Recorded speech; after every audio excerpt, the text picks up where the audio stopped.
ഒരിക്കൽ യാക്കോബ് തന്റെ അമ്മയുടെ നിർദ്ദേശാനുസരണം കോലാട്ടിൻ കുട്ടികളുടെ തോൽ കൊണ്ട് തന്റെ രോമമില്ലാത്ത കൈകളും കഴുത്തും പൊതിഞ്ഞ് ഉപായത്തിലൂടെ സ്വന്തം സഹോദരനായ ഏശാവിന് അർഹതപ്പെട്ട അനുഗ്രഹങ്ങൾ തട്ടിയെടുത്തു.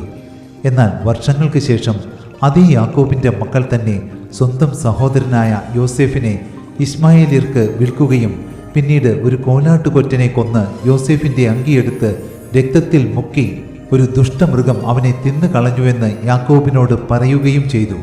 അതെ, നമ്മൾ അളക്കുന്ന അളവിനാൽ നമുക്കും അളന്നു കിട്ടാൻ സാധ്യതയുണ്ട്. പ്രിയരെ, പാപം ചെയ്യാത്ത മനുഷ്യരില്ല. പാപം ഏറ്റുപറഞ്ഞ് ഉപേക്ഷിച്ചാൽ ദൈവം ക്ഷമിക്കുകയും ചെയ്യും. എന്നാൽ പാപത്തിൻ്റെ അനന്തരഫലങ്ങൾ ജീവിതാന്ത്യം വരെയും നമ്മെ പിന്തുടർന്നേക്കാം. ആകയാൽ അധികം തിന്മയായത് ഭവിക്കാതിരിപ്പാൻ ഇനി നമുക്ക് പാപം ചെയ്യാതിരിക്കാം. സകല ഭാരവും മുറുകെ പറ്റുന്ന പാപവും വിട്ട് നമുക്ക് മുന്നിൽ വെച്ചിരിക്കുന്ന ഓട്ടം സ്ഥിരതയോടെ ഓടാം.